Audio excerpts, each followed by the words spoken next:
በመጽሐፍ ቅዱሳችን ላይ ዘፍጥረት ምዕራፍ 21 ላይ ቁጥር 8 ላይ ያለውን የጌታን ቃል አነባለሁ። እንደዚህ ይላል፣ ሕፃኑም አደገ ይላል። ስለ ይስሐቅ ነው የሚናገረው።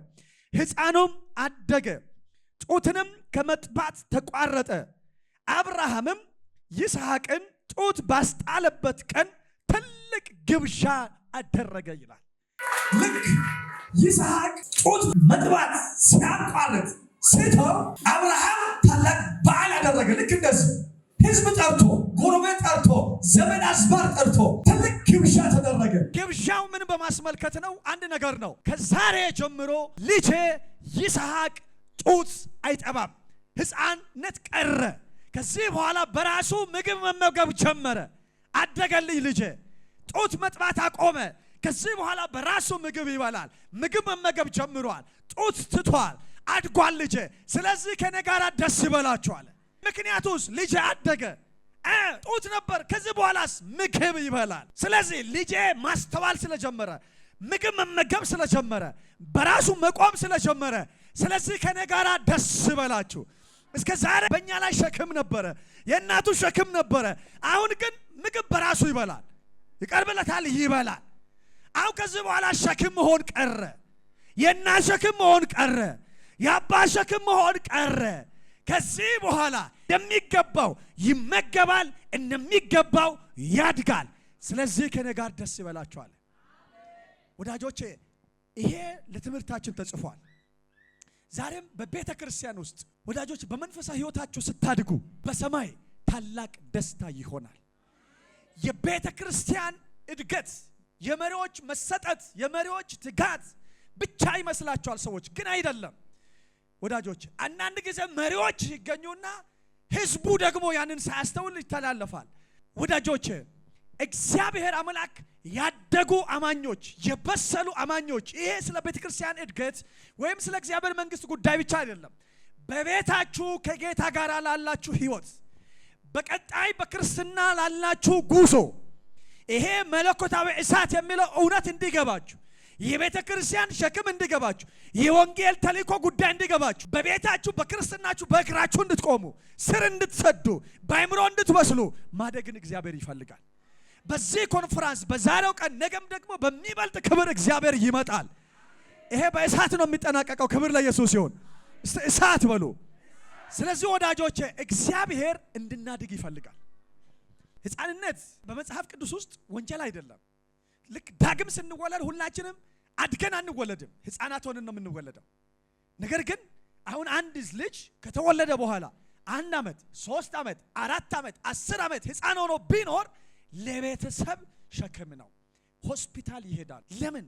ልጄ አላደገም፣ አንገቱ አይታዘዝም፣ እግሩ አይቆምም፣ መናገር አልቻለም። ስለዚህ የት ይከዳል? ሆስፒታል። ለምን? ከእድሜው ጋር እንደ ቆይታው በምድር ላይ ወደዚህ ምድር ከመጣ በኋላ እንደ ቆይታው እንደ እድሜው ማደግ አለበት። በክርስትናችሁ ህይወትም የተሰጣችሁ ህይወት የሚያድግ ህይወት ነው፣ የሚበዛ ህይወት ነው፣ የሚጨምር ህይወት ነው። መንፈሳዊውን ዓለም በመረዳት ወንጌልን በመረዳት አገልግሎትን በመረዳት ማደግን እግዚአብሔር ይፈልጋል። እግዚአብሔር በማወቅ ማደግን እግዚአብሔር ይፈልጋል። ስለዚህ ሁሉ ጊዜ ሕፃናት ሆነን በቤተ ክርስቲያን እንድንመላለስ እግዚአብሔር አይፈልግም። የቆሮንቶስ ቤተ ክርስቲያን ትልቁ መሰረታዊው ችግር ወዳጆቼ ጳውሎስ ቆሮንቶስን ራሱ የጻፈበት ምክንያት በዋናነት ማለት ነው፣ አንደኛው ጥያቄ ጠይቀው መልስ ነው የሚጽፍላቸው። ሁለተኛ ደግሞ በቤተ ክርስቲያን ውስጥ የነበሩ ችግሮችን ሰማ። ልዩ ልዩ ችግሮች አሉ። መከፋፈል አለ፣ የኃጢአት ልምምድ አለ፣ ፍርድ ቤት ክሶች አሉ፣ ማዓት ስርዓት አልበኝነት አለ፣ የጸጋ ስጦታ አጠቃቀም ችግር አለ። ለሁሉም ነገር በቤተ ክርስቲያን ውስጥ የነበሩት ችግሮች በሙሉ ተዘርዝረው ምንጫቸው አንድ ነው። አንደኛ ቆሮንቶስ 3:1 ላይ ስትመለከቱ የችግሩ ምክንያት ምንጩ አንድ ነው፣ መንፈሳዊ ሕፃንነት። ጳውሎስ ይሄን ነው የሚላቸው። በቤተ ክርስቲያን ውስጥ መከፋፈል አለ። ችግሩ ምክንያቱ ግን የመጣው ምንጩ ካለማደጋችሁ ነው። የኃጢአት ልምምድ አለ። ችግሩ የመጣው ከዚያ ነው። ይቅርታን አልተለማመዳችሁም፣ ትካሰሳላችሁ። ምክንያቱ ግን ምንጩ ካለማደጋችሁ ተነሳ። የጸጋ አጠቃቀም ችግር አለ፣ ስርዓት አልበኝነት አለ። ችግሩ የመጣው ካለማደግ የተነሳ ነው። ስለዚህ ይሄ ያለማደግ ችግር በውይይት አይፈታም። ያለማደግ ችግር የሚፈታው በእግዚአብሔር ቃል ትምህርት ነው። በእግዚአብሔር ቃል ዕውቀት ነው። አለማወቅ በዕውቀት ይሻራል። ክብር ለኢየሱስ ይሁን። ወዳጆቼ የዘመናችን ቤተክርስቲያንም ችግሩ ወዳጆቼ አብዛኛው ካለማደግ ጋራ የተያያዘ ነው። ስናድግ ግን ወዳጆቼ የአባታችን መልክ በእኛ ይታያል። ስናድግ ግን በመላይ እንደ ክርስቶስ አምባሳደሮች ለዚህ ወንጌል እንደሚገባ ክርስቶስን ማናሳፍር፣ ቤተክርስቲያንን ማናሳፍር ምርጥ የጌታ ሰራዊቶች እንሆናለን። ስናድግ እሳቱን ምንም አያጠፋብንም። ሕፃናት እሳቱን ሁሉ ነገር ነው የሚያጠፋባቸው። ይሄ መንፈሳዊ ግለት ነው የሚላችሁ፣ መንፈሳዊ መቀጣጠል፣ መንፈሳዊ እሳት። ይሄ ወንጌል ያለ እሳት እኮ በጣም ከባድ ነው። ሌላ ቤት እንዳለው ነው የሚሆነው ታውቃላችሁ። እኛ ጋር ልዩነቱም እንደው ታውቃላችሁ። እኛ ቤት ይሄ ወንጌል በእሳት ነው፣ በመንፈስ ቅዱስ ክብር ነው፣ በመንፈስ ቅዱስ ኃይል ነው። ይሄ እኮ ብዙ ሃይማኖት ቤቶች የለም እንዴ? አለ እኮ። ግን ልዩነቱ ምንድነው? እሳቱ፣ ኃይሉ። ወዳጆች የመንፈስ ቅዱስ ክብር ስሙ ይባረክ። ይሄንን ግለት ግን ይሄንን እሳት ግን ለመጠበቅ ማደግ ያስፈልጋል። ያላደጉ ሰዎችስ የገጠማቸው ሁኔታ ሁሉ እሳቱን ያጠፋባቸዋል። ችግር ሲገጥማቸው እሳታቸውን ይጥላል። የገጠማቸው ሁኔታ ሁሉ ትጥቃቸውን ያስፈታል። በመቀጣጠል የሚቀጥሉ ግን እኔ በጣም የሚገርመኝ እነ አብደናጎ ናቸው። እነ አብደናጎ ስላልሰገዱ እሳት ነደደ። እሳት፣ ታላቅ እሳት፣ በጣም ከባድ ለማሰብ እንደውም ወላፈኑ የቀረቡ ሰዎችን እንዳጣጣላቸው መጽሐፍ ቅዱስ ይናገራል። እነሱ ግን ላቆምኮ ምስል አንሰግድም። እሳት እያዩ እኮ ነው። እሳት እዚህ የነደደ እሳቱን እያዩት እንደዚህ ያሉ፣ ይሄው እሳቱን አይተናል። እሳቱ ምን ሊያደርግ እንደሚችል ዕውቀቱ አለን፣ መረጃው አለን። ሕፃናት አይደለንም፣ እናስተውላለን። ቢሆንም ግን ከመስገድ እዚህ እሳት ውስጥ መግባት ለኛ ክብር ነው አሉ። ደግሞም የምናመልከው አምላክ ከዚህ ሊያድነን ይችላል። ባያድነን እንኳን ላቆምከው ምስል ልንሰግድ በእኛ ፊት የተናቀ ነው። ይሄ ለወንጌል መሞት ለኛ ክብር ነው፣ ክብር ነው። አዎ አሉ። ለምን? ስላደጉ ነው። እሳት በፊታቸው እንደደ እሳቱን እያዩት አንሰግድም። በማን ፊት? በንጉሥ ፊት፣ በእሳት ፊት፣ በሞት ፊት። ያ መቀጣጠላቸው፣ ያ ግለታቸው፣ ያ ጌታን መውደዳቸው፣ ያ እምነታቸው ለምን አልጠፋም? በስለዋል። ስለበሰሉ፣ ስላደጉ፣ ስለጠነከሩ። ክብር ለኢየሱስ ይሁን። ቤተክርስቲያን ውስጥ ስጋዊ ሰዎች አሉ፣ በጣም ቤቢ የሆኑ መንፈሳዊ ሕፃናት አሉ። ከዛ ደግሞ የጎለመሱ ሰዎች አሉ፣ ያደጉ ሰዎች አሉ። ከዛ ደግሞ በእምነት ደግሞ አባት የሆኑ እናት የሆኑ ደግሞ አሉ። እነዚህ ስጋውያን ስራቸው ስጋዊ ነው። ሕፃናትም ተመሳሳይ ነው። ይሄ ፍጥረታዊ ሰው ማለት ነው። ስጋዊና ሕፃን ይቅርታ አንድ ነው። ፍጥረታዊ ሰዎች አሉ፣ ያልዳኑ ማለት ነው። መንፈስ ቅዱስ ያልዳሰሳቸው፣ አይናቸው ያልተከፈተው እንደተፈጠሩ ያሉ ዳግም ያልተወለዱ ሰዎች ይኖራሉ። ፍጥረታዊ ሰዎች ምንላቸው። ሁለተኛው ደግሞ ስጋዊ ሕፃናት ምንላቸው አሉ። እነዚህ ሕፃናት ኃላፊነት መሸከም አይችልም። ሕፃን በራሱ መቆም አይችልም። ሕፃን ሁሉ ጊዜ ብዙ ነገር ያስለቅሰዋል። በአባቱ ቤት ያለው መብት አያውቅም፣ ማንነቱን አያውቅም፣ ስልጣኑን አያውቅም፣ ስለ ወንጌል አይረዳም፣ ስለ ቤተክርስቲያን አይረዳም። በኃጢአት ፊት አቅም የለው፣ በሁሉ ነገር ፊት ችግር። ሲያድግን ጎልማሳ የሆነ ግን መጽሐፍ ቅዱስ ዓለምን አሸንፋቸዋልና ጎልማሶች ሆይ ዓለምን አሸንፋቸዋልና እጽፍላቸዋለሁ ይላል። ዓለምን ያሸንፋሉ፣ ሰይጣንን ያሸንፋሉ፣ ስጋዊ ምኞታቸውን ያሸንፋሉ ያደጉ ሰዎች። ከዛስ አባቶች ይላል። አባቶች ደግሞ ትውልድ የሚተኩ ናቸው። ስለ ትውልድ የሚያስቡ ናቸው። ስለ ቤተ ክርስቲያን የሚያስቡ ናቸው። ስለ እግዚአብሔር መንግስት የሚያስቡ ናቸው። ከራሳቸው ያለፈ ወላጅ የሚባለው የወለዱ እናቶች፣ አባቶች ትውልድ ያላቸው ፍሬ ያፈሩ። ከዛስ እነዛ ትውልዶች የሚያሳድጉ እነዚህ ወደ አባትነት ክልል የመጡ ስለ ማሳደግ ኃላፊነት ስለ መሸከም ስለ ትውልድ ግድ የሚላቸው ስለ ወንጌል እውነት ግድ የሚላቸው ሰዎች ናቸው። እዚህ ፍጥረታዊ ሰው ካለ ዛሬ ጌታን ተቀብሎ ዳግም መወለድ አለበት። ዳግም የተወለደ መንፈሳዊ ሕፃንና ስጋዊ ካለ ደግሞ መሻር አለበት ሕፃንነትን። ጎልማሳ መሆን አለበት። ጎልማሳ የሆነ ደግሞ እድገቱ ይቀጥላል። በመጽሐፍ ቅዱሳችን ውስጥ በእግዚአብሔር መንግስት ውስጥ ወዳጆቼ አድጎ የጨረሰ ሰው የለም። አድጎ የጨረሰ ሰው የለም። አድጎ የሚጨርስም ሰው የለም። ክርስትና ውስጥ ዛሬ ከደረስንበት ነገ ደግሞ ሌላ ከፍታ አለ። እግዚአብሔር ታውቆ የሚያልቅ አምላክ አይደለም። እግዚአብሔርን አውቆ የሚጨርስ ሰው የለም። ዛሬ አንድ ትልቅ ደረጃ ላይ ልትሆኑ ትችላላችሁ፣ ግን ሌላም መገለጥ አለ፣ ሌላም ከፍታ አለ፣ ሌላም ብርሃን አለ። እግዚአብሔር ታውቆ አያልቅም። መጽሐፍ ቅዱስ 24 ሰዓት ቀንና ሌሊት መላእክቶች የሚያመልኩት ለምንድን ነው? እግዚአብሔር ታውቆ ስለማያልቅ ነው። ሁሌ አዲስ ይሆንባቸዋል። ክብሩ አዲስ ነው፣ ቅድስና አዲስ ነው፣ ታላቅነት ሁሉ አዲስ ነው፣ ከአይምሯቸው በላይ ነው።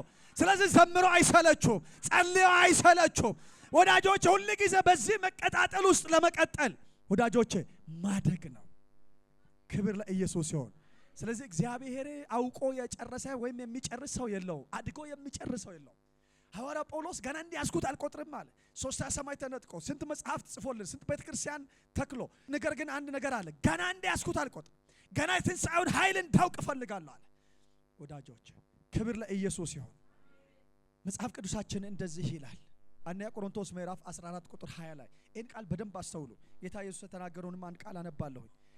ወንድሞች ሆይ በአእምሮ ሕፃናት አትሁኑ፣ ለክፋት ነገር ሕፃናት ሁኑ እንጂ በአእምሮ የበሰሉ ሁኑ ይላል።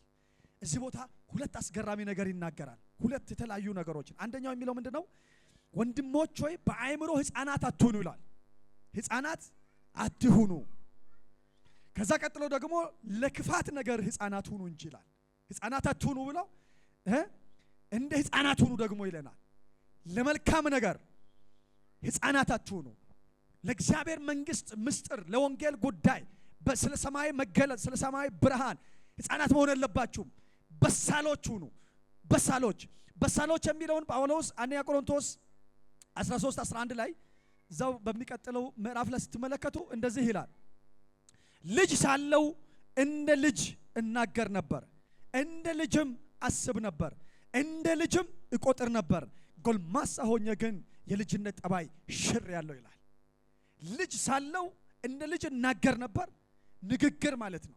ዛሬ በቤተ ክርስቲያን ውስጥ ያላደጉ ሰዎች ትልልቅ አጀንዳ፣ ትልልቅ ጉዳይ፣ ቤተ ክርስቲያን ትልልቅ ጉዳዮች አሏት፣ ትልልቅ አጀንዳዎች አሏት።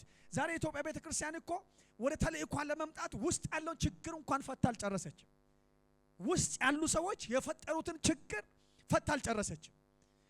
ታላቅ አጀንዳ፣ ታላቅ ጉዳይ፣ እግዚአብሔር የሚጠብቅ ብዙ ትውልድ፣ እግዚአብሔር የሚጠብቀው ብዙ ስራ እያለ ገና ውስጥ ያሉ ችግሮች።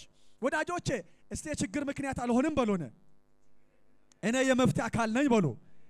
እኔ ሰራተኛ ነኝ። እኔ ስራ አላስፈታም። እኔ ሌላ ችግር ምክንያት አልሆንም። እኔ አጋዥ ነኝ። ችግር ፈቺ ነኝ። ችግር አልሆንም፣ ሰበብ አልሆንም፣ ምክንያት አልሆንም። እስቲ ምክንያት ቢሆን በሉ ለእድገት፣ ለአንድነት፣ ለማደግ፣ ለመስፋት፣ ወንጌል ለመስራት እግዚአብሔር ይረዳቸዋል። ክብር ለኢየሱስ ይሁን። እና ልጅ ይዛለው አለ እንደ ልጅ እናገር ነበር አለ። የሚናገር ሁሉ ተራ ነገር ነው፣ አላፊ ነገር ነው፣ ጊዜያዊ ነገር ነው፣ ዝግባ የማይባል ቁም ነገር የሌለው ታላቅ ያልሆነ ነገር ተራ ነገር ነው። ጳውሎስ ግን እንደዚህ አለ፣ ልጅ ሳለው እንደ ልጅ እናገር ነበር፣ ግን ጎልማሳ ሆኜ ግን ሽር ያለው አለ። አሁን የሚናገረው የበሰለ ነገር ነው አለ። አሁን የሚናገረው የጥበብ ነገር ነው አለ። አሁን የሚናገረው የመንግስቱ ጉዳይ ነው አለ። ቀጥሎም እንደዚህ አለ፣ ልጅ ሳለው እንደ ልጅ አስብ ነበር አለ። ቤተክርስቲያን ውስጥ ብዙ ሰዎች የሚያስቡት እንደ ልጅ ነው። የልጅ ነገር ልጅ ቾኮሌት ነው የሚያስበው፣ ሌላ ነገር አያስብም። ቾኮሌት ነው የሚያስበው። አይምሮ ውስጥ ያሉት እንኳን ትንሽ ነገሮች ናቸው። የትውልድ ነገር፣ የወንጌል ጉዳይ፣ የቤተክርስቲያን ጉዳይ፣ የአገልግሎት ጉዳይ ወዳጆቼ ትዝም አይለው። ቅድም እንዳልኳችሁ ነው፣ እየተከፈለለት ያለው ዋጋ እንኳን አይገባው። ጌታ ኢየሱስ እኮ ነው ስለዚህ ነው ያደረኩላችሁን ታስተውላላችሁ ወይ አላቸው። ያደረኩላችሁን ታስተውላላችሁ ወይ ብሎ ጠየቃቸው። እስቲ በጠገባችሁ ያለውም ሰው ጠይቁት፣ እየተደረገለ ያለውን ታስተውላለህ ወይ በሉት። ቤተክርስቲያን የምትከፍለውን ዋጋ ታስተውላለህ ወይ በሉት። ጌታ ኢየሱስ የከፈለልን ዋጋ ታስተውላለህ ወይ በሉት። ሐሳባችሁ ውስጥ ታላቅ ነገር ይቀመጥ ወዳጆች። ምድራዊ ነገር ጌታ ኢየሱስ እኮ በክብር ይመጣል። አይን ያላየው፣ ጆሮ ያልሰማው፣ ልብ ያላሰበው እግዚአብሔር መንግስት አዘጋጅቶልናል። ምድራዊ ነገር እያስለቀሳችሁ ዘመናችሁ በከንቱ አይለቅ። ተነሱና እግዚአብሔርን አገልግሉት። ተነሱና ጸልዩ። ተነሱና የጌታን ስራ ስሩ። ክብር ለኢየሱስ ይሁን። ስናድግ የእግዚአብሔር መንግስት ለማስፋት ስለዚህ ነው የምናስበው። ሐሳባችን ተራ አይሆንም። ምንድነው አይምሮአችሁ ውስጥ የሚመላለሰው? ነቢያት ያሰቡትን እናስባለን። ሐዋርያቶች ያሰቡትን እናስባለን። ወዳጆች የእግዚአብሔር ሰዎች ያሰቡትን እናስባለን። በክርስቶስ ልብ ውስጥ ያለውን ሐሳብ እናስባለን። ስናድግ ካላደግንስ ስለ ዘረኝነት፣ በዙሪያችን ስላሉ ችግሮች፣ ምድር ላይ ስላሉ ችግሮች፣ ስለ ራሳችን ግለኛ ነን። ስለ ራሳችን ብቻ የምናስብ ይሆናል። ስለ ራሳችንም ስናስብ ማይጠቅም ማይረባ የከበረውን ተዋረደውን መለየት ማንችል እንደዛ እንሆናለን። ወዳጆች ማደግ ያስፈልጋል። ሶስተኛው ስናገር ምን አለ? እንደ ልጅ እቆጥር ነበር አለ፣ እናገር ነበር አለ። ይሄ ሰው ሲያድግ ንግግሩ ይቀየራል። ሰው ሲያድግ አስተሳሰቡ ይቀየራል። ሰው ሲያድግ አቆጣጠሩ ይቀየራል። አቆጣጠር ማለት ይኸውላችሁ ይሄን ነገር በደንብ ስሙኝ። አሁን ይሄ ወንጌል ማለት ነው። ብዙ ዋጋ ከፍለው የሚያገለግሉ አሉ። ይሄን ወንጌል ለዚህ ወንጌል ታሰሩ የሉ የሞቱስ አሉ። ዛሬም የሚሞቱ አሉ። እንደ ቻይና ሀገር፣ እነ ኮሪያ በጣም አደገኛ ሀገሮች አሉ። ዛሬም ድረስ ለዚህ ወንጌል አደገኛ የሆኑ ሀገራቶች አሉ። ዛሬም የሚሞቱ እኮ አሉ ለወንጌል ዛሬ ማለት ነው።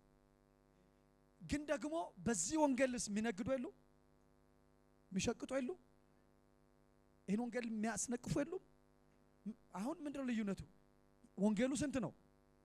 አንድ ነው። አንዱ ይሄን ወንጌል ይነግድበታል፣ ይሸቅጥበታል። አንዱ ደግሞ ለዚህ ወንጌል ቤቱን ይሰጣል፣ ነፍሱን ይሰጣል፣ እድሜውን ይሰጣል፣ ገንዘቡን ይሰጣል። ልዩነቱ ምንድነው? አንዱ ይሄን ወንጌል ይዞ ገንዘብ ይዘርፋል፣ አንዱ ያለውን ይሰጣል። ምንድነው ልዩነቱ? አንዱ ለዚህ ወንጌል ይሞታል፣ አንዱ በዚህ ወንጌል ሽፋን ሰዎችን ይገላል።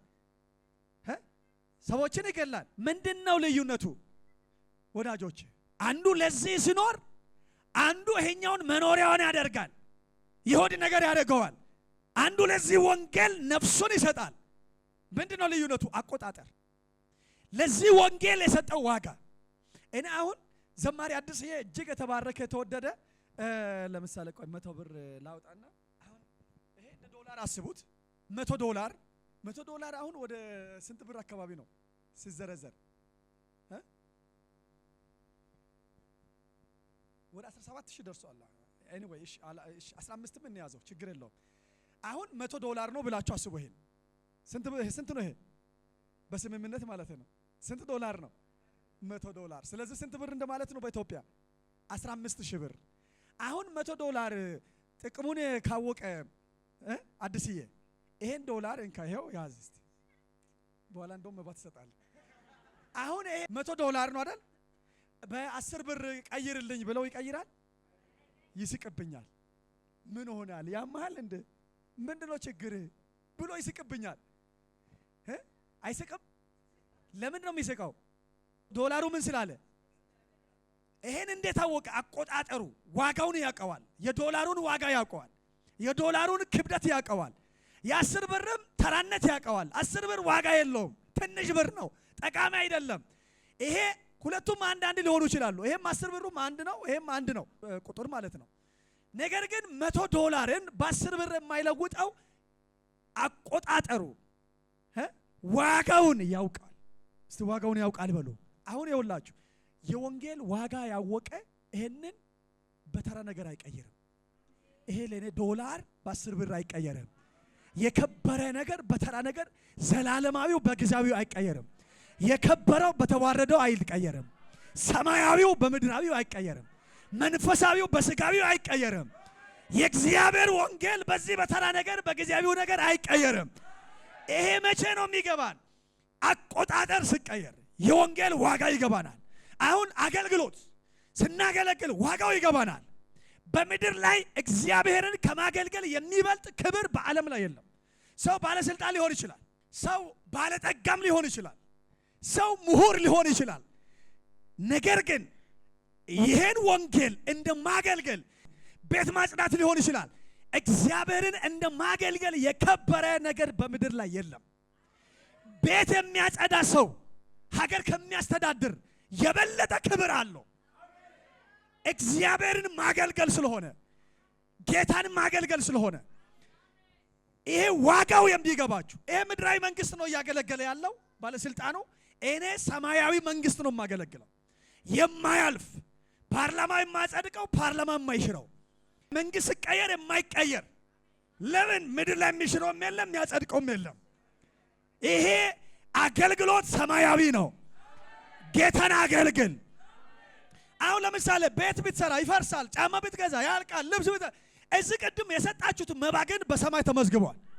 አሁን አስራ ስትሰጥ ዋጋው ይገባሃል። አሜን። መባ ስትሰጥ ዋጋው ይገባሃል። ለምን አቆጣጠር ስታድግ አቆጣጠር ይገባል፣ ይለያል። አሁን ሰው ካላደገስ የመብላት ጥቅም ነው የሚገባው። ሰው ካላደገስ ጫማ የመግዛት ጥቅም ነው የሚገባው። ሰው ካላደገስ ባንክ ቤት ብሩን ማስቀመጡ ጥቅም ነው የሚገባው። ሲያድግ አቆጣጠሩ ይቀየራል። በዚህ ወንጌል ውስጥ መዝራት፣ እግዚአብሔርን አስራት መስጠት፣ መባችንን መስጠት፣ እድሜያችንን መስጠት፣ ጊዜያችንን መስጠት፣ ዕውቀታችንን መስጠት ወዳጆች ዋጋው ይገባናል። ይሄ በማደግ ውስጥ ነው። ሰው አሁን ለምሳሌ የጸሎት ዋጋ ሲገባ ሰው ተለምኖ አይጸልይም። ቤተክርስቲያን እኮ ጾሙ ብላ ትለምናለች። እንዴ አንተ ለምትጠቀመው የጌታን ፊት ለማየት የጌታ ድምጽ ለመስማት ከጌታ ጋር ለመገናኘት ህይወትህ እንዲቀየር ችግርህ እንዲፈታ ቤተክርስቲያን ለምና አትመጣም። ለምን አቆጣጠር። አሁን የጸሎት ዋጋ ሲገባንስ ተሰባብረን ነው። ሃሌሉያ። አንድ ጊዜ የሆነው ልንገራችሁ። እዚህ መስቀል አደባባይ ክሩሴድ አዘጋጅተን ነበር እና ለዛ ክሩሴድ እኔ ያን አዲስ አበባ ነበርኩኝ። ከአዲስ አበባ ለክሩሴዱ ነው የሚመጣው። በባስ ነበር የምንመጣው። አንድ እናት አጠገብ ተቀምጠዋል። የኦርቶዶክስ እምነት ተከታይ ናቸው። እኔ ልክ ከአዲስ አበባ እስከ አርሲ ነገሌ ድረስ የተለያዩ ስልኮች ደውል ነበር። ለካሳቸው እየሰሙኝ ነው። ዘንባሪው ጋር ደውላለሁ፣ ሰባኪው ጋር ደውላለሁ፣ አስተናጋጁ ጋር ደውላለሁ፣ ፕሮግራም መሪው ጋር ደውላለሁ፣ ወንበር አምጡ እየደውላለሁ፣ ፑልፒት ይምጣላለሁ። አርሲ ነገሌ ደረስኩኝ። አልጋ ያዙ ስል የሆነ ነገር ተደረገ ወይ ስል እንደዛ ተደረገ ወይ ስል ጌታን የሚቀበሉ የሚይዙ ስል ከዛ በኋላ ልክ አርሲ ነገሌ ሲደርስ አንድ እናት እንደዚህ አሉኝ። ልጅ አሉኝ ምን ነው ቢቀርብህ አሉኝ። በእውነት ነው የምላችሁ። ምን ነው ቢቀርብህ? ምን ነው ልጅ እንደዚህ ያሉ። ቀጥሎ ከፈለጉ ያምልኩ ካልፈለጉ አያምልኩ እንዳትጨነቃሉ። ከዚህ በኋላ እንደዚህ እንዳትለፋሉ። አሁን እኛ አሉ ማንም እኔ ሌሊት 12 ሰዓት 11 ሰዓት ሁሌ ሄዳለሁ አሉ ቤተክርስቲያን። ሌሊት ማንም ደውሎልኝ አያውቅም አሉ። የኦርቶዶክስ እምነት ተከታይ ናቸው። ማንም ደውሎልኝ ጸልዩ ብሎን ቤተክርስቲያን ነው ብሎን ስገዱ ብለው ቅዱስ ብሎን ማንም ቄስ እኔ በህይወቴ አንድ ሰው ደውሎልኝ አያውቅም አሉ። ለራሳቸው ነው። ከገባቸው ይምጡ፣ ካልገባቸው ይቅሩ፣ አትልፋሉኝ። አይገርምም ወዳጆች? እዚህ በብርሃን ቤት ቁጭ ብላችሁ፣ በወንጌል ቤት ቁጭ ብላችሁ፣ በመለኮታዊ እሳት ቤት ቁጭ ብላችሁ ይሄ መገለጥ እንዴት ይጠፋባችኋል? እስቲ የሚጸልየው ለራሴ ነው በሉ። የማገለግለው ለራሴ ነው። ጌታን የሚከተለው ለራሴ ነው። አስራት የሚሰጠው ለራሴ ነው። የሚመሰክረው ለራሴ ነው። ሰዎችን ይቅር የሚለው ለራሴ ነው። ለራሴ ነው። ክብር ለኢየሱስ ይሁን። አሜን፣ አሜን፣ አሜን። አቆጣጠራችሁ በኢየሱስ ስም ይቀየር። እንደ ልጅ እያሰባችሁ፣ እንደ ልጅ እየተናገራችሁ፣ እንደ ልጅ እየቆጠራችሁ መመላለስ ይቅርባችሁ። ክብር ለኢየሱስ ይሁን። ወዳጆች በመንፈሳዊ ህይወት ስናድግ ቤተክርስቲያን ታርፋለች፣ ቤተክርስቲያን ታድጋለች፣ ቤተክርስቲያን ትሰፋለች። መሪዎች በደስታ ያገለግላሉ። ስለ እናንተ እግዚአብሔር እያመሰገኑ ያገለግላሉ። እናንተ የሐዘን ምክንያት ሳይሆን የምስጋና ምክንያት ነው መሆን አለባችሁ። አሜን። በኢየሱስ ስም ይሁንላችሁ። ጨለማ ሁሉ በኢየሱስ ስም ይገፈፍ። ጨለማ ሁሉ በኢየሱስ ስም ይገፈፍ። ወዳጆች ይሄ ራእይ የሚያስቀጥል ትውልድ፣ የእግዚአብሔር ቤት የሚያስቀጥል ትውልድ በሚቀጥለው 10 ዓመት ደግሞ 20ኛ ዓመት ሲከበር ዛሬ የተወሰኑ ሰዎች ለምልክት እዚህ ቆመዋል። ብዙ ሰራዊት እዚህ እንዲቆም ዛሬ ማደግ ይሁንላችሁ፣ ማደግ ይሁንላችሁ፣ መስፋት ይሁንላችሁ። እኔ ሁላችሁ አንድ እውነት ልንገራችሁ። አዲስ አበባ ላይ ቸርች አለን። አሁን ቸርቹ ከሐዋሳም በፊት ነው ጀመርነው። እዛ እኔ አሁን በአመት ውስጥ ማለት ነው አይ ቲንክ ወደ 3 ጊዜ ሄጃለሁ። 3 ጊዜ ሁለቱን አሁን በዚህ 2 ወር ውስጥ ነው የሄድኩት። አንዱን ግን ባለፈው አመት የሆነ ጊዜ ነው የሄድኩት። ለምን እንደሆነ ታውቃላችሁ?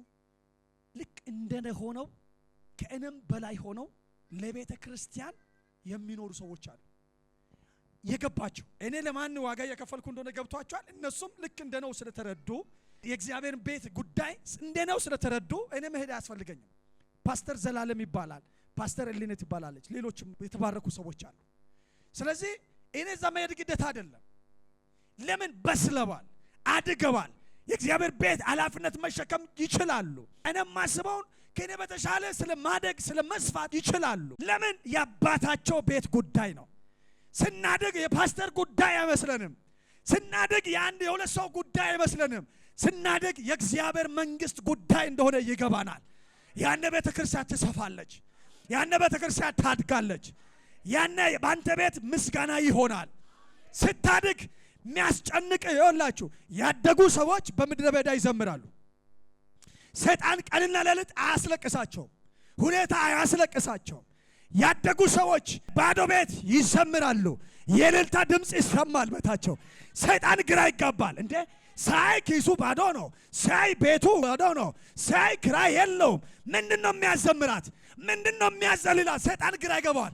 እዚህ ቤት በእሳቱ ተነክታችሁ ሰይጣንን ግራ አጋቢ እንድትሆኑ ዛሬ በኢየሱስ ማደግ ይሁንላችሁ። ያደጉ ሰዎች ሰይጣንን ግራ አጋቡታል። ለምን? ራያቸው ከፍ ያለ ነው። እንደ ትምህርት ደረጃቸው ብቻ አይደለም የሚያስቡት፣ እንደ እድሜያቸው ብቻ አይደለም የሚያስቡት። ሰው እንደዚህ ይቀበለኛል አይቀበለኝ ብሎ አይደለም የሚያስቡት። ይኸውላችሁ መጽሐፍ ቅዱስ ላይ ሐዋርያትን ጌታ ኢየሱስ ክርስቶስ ወደ ዓለም ሁሉ ስልካቸው ቁጥራቸው ስንት ነው? ሌላ አንድ ሰው ተጨምሮ 12ቱን ሰዎች ግን ጌታ ኢየሱስ እንደዛ አላቸው፣ ወደ ዓለም ሁሉ ሂዱ አለ። ወደ ዓለም ሁሉ።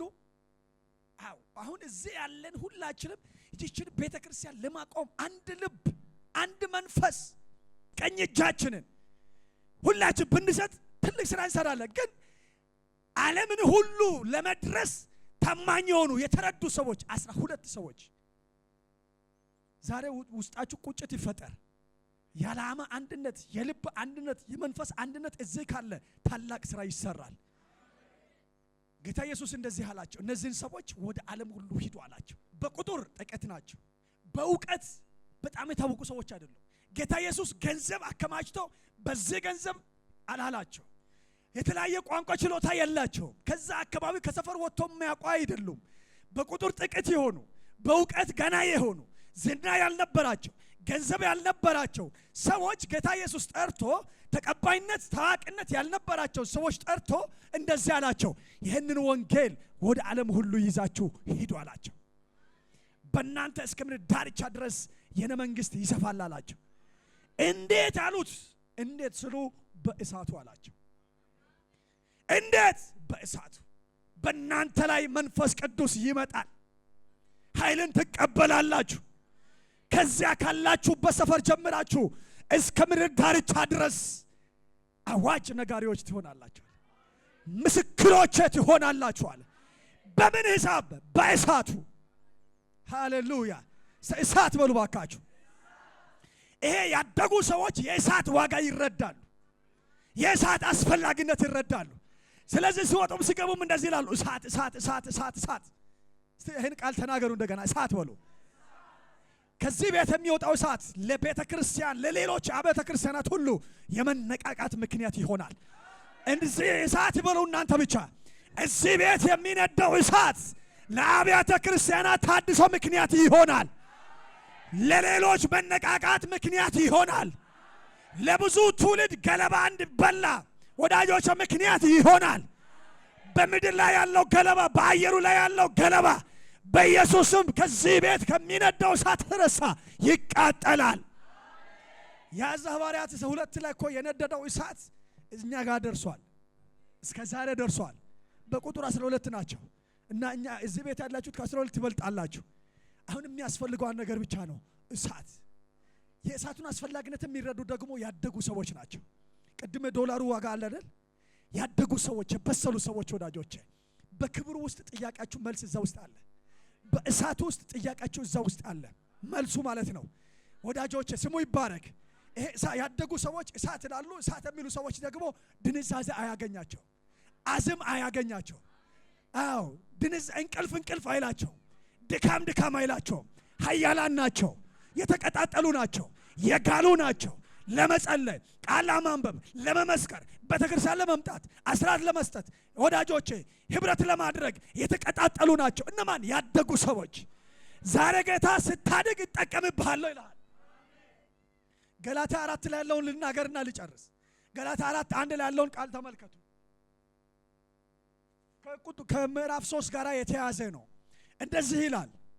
ከምዕራፍ 3 ጋር የተያያዘ ነው። ነገር ግን ይላል ወራሹ ክፈቱና እናንብበው ይሄን ቃል። ሕፃንነት በኢየሱስም ይሻር።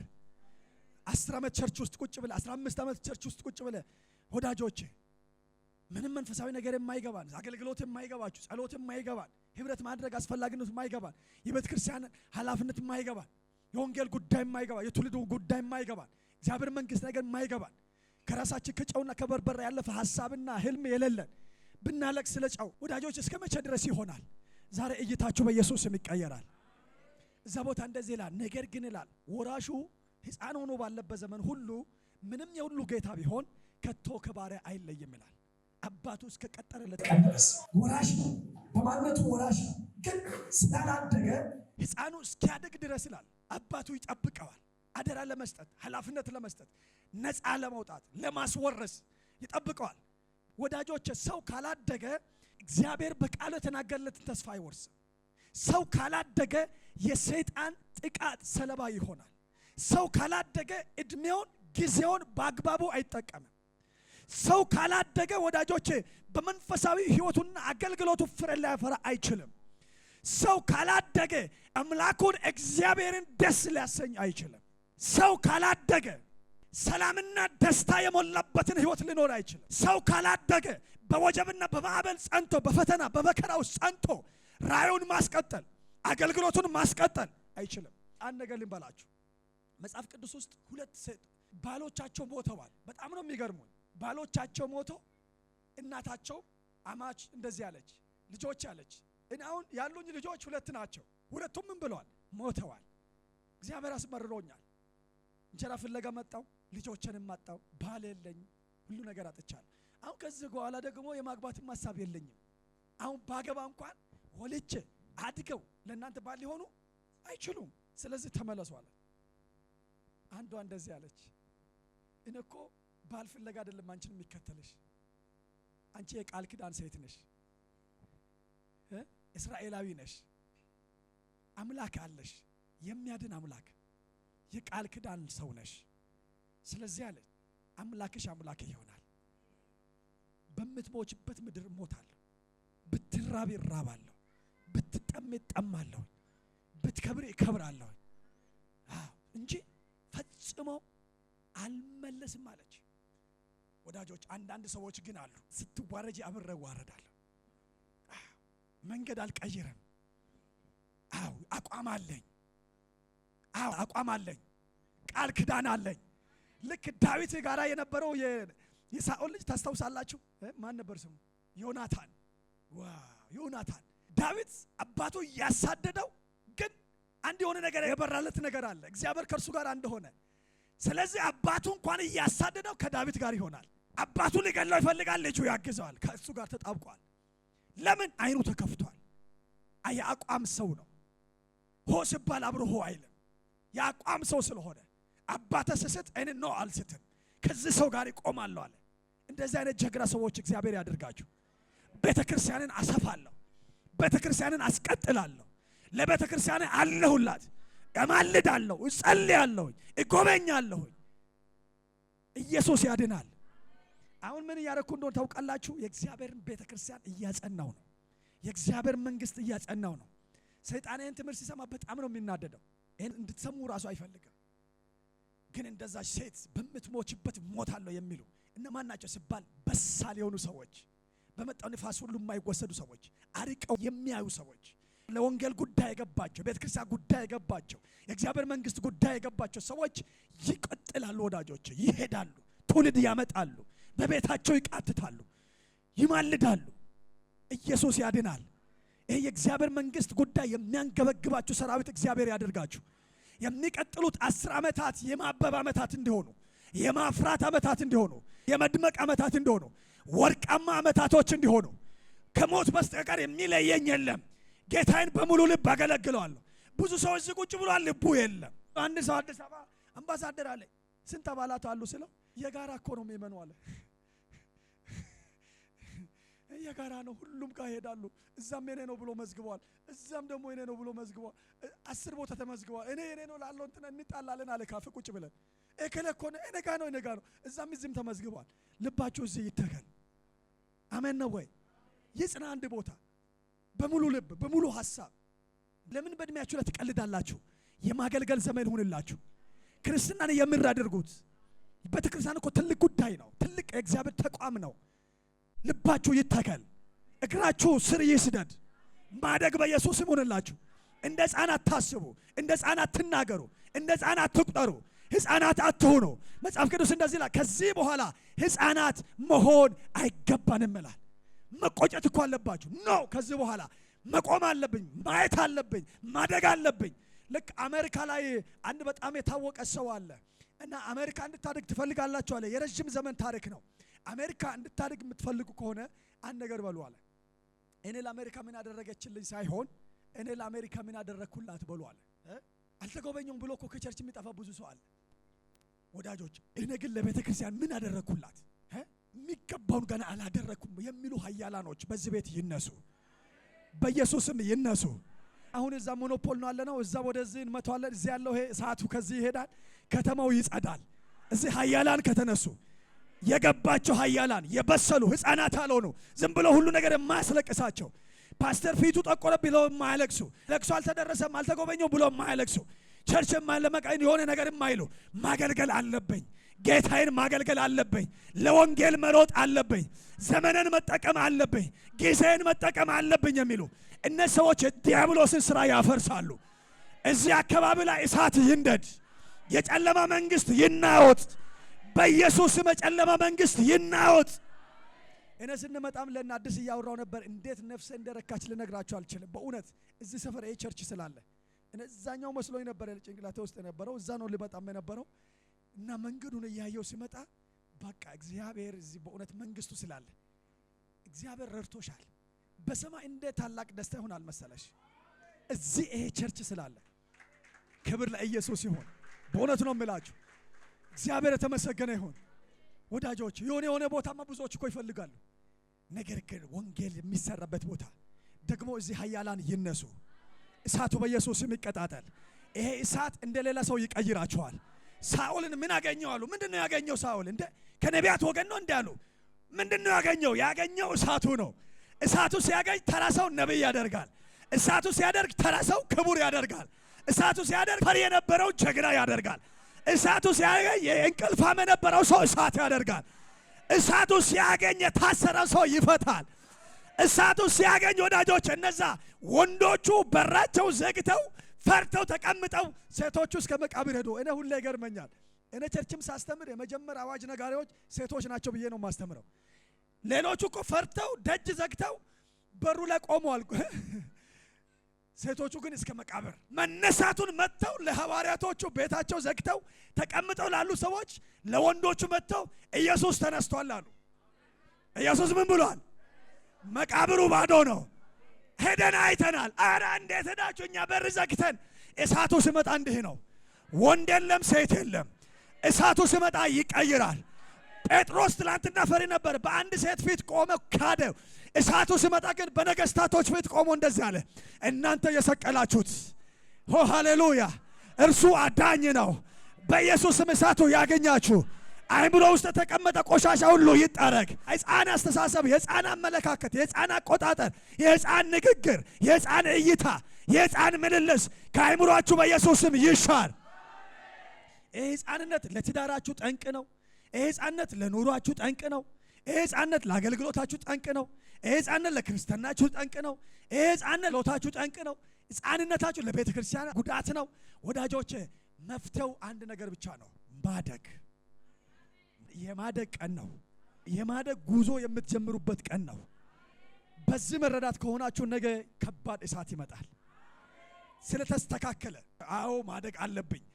ሁሉ ጊዜ እስከ መቼ ሕፃን ሆኜ ዳደላለሁኝ? መቆም አለብኝ፣ መናገር አለብኝ፣ ኃላፊነት መሸከም አለብኝ። ክብር ለኢየሱስ ይሁን። ያኔ እሳቱ ይመጣል። ክብሩ ቅባቱ ያገኛችኋል። ዛሬም ይሄም የቅባት ቀን ነው። ይህ ኮንፈረንስ በኢየሱስም የማይረሳ መታሰቢያ ያለውን ነገር እግዚአብሔር ያደርጋል። ነገም ሰዎች ጋብዛችሁ ነው። እግዚአብሔር መታሰቢያ ያለው ነገር ያደርጋል። እግዚአብሔር ታላቅ ነገር ያደርጋል። እስቲ እሳት በሉ፣ እሳት በሉ። እስቲ አሁንም ድገሙና እሳት በሉ፣ አሁንም ድገሙና እሳት በሉ። ጌታ ምን እንደሚል ታውቃላችሁ? እሳቱ ከነደደ ምን እፈልጋለሁ ነው የሚለው። ግን መንደድ አለበት። እንደዛ እንድል የት ነው የሚነደው? ልባችሁ ውስጥ። ፓስተር ጋር ብቻ አይሁን። እሳቱ ልባችሁ ውስጥ ይንደድ። ይሄ አመዱ ከቤታችሁ ይራገፍ። እሳቱን የደፈነ እሳቱን የደበቀ የተለያዩ ነገሮች እነሱ ሁሉ በኢየሱስ ስም ይነሱ። ይኸውላችሁ ርችት ሲሆን እንደነው ቦግልና ከዛ የለም። ሰርግ ላይ ታቻለ አለ ርችት ይለኮሳል፣ ከዛ አለ እሳት ሲሆንስ እሳት ቦግ ብሎ ሰማይ ላይ ታይ ይችላል። ግን መሬት ይዞ ጧት አመዱን ስታነሱት እሳቱ አለ። እሳት ይቀጥላል። እሳት አይጠፋም።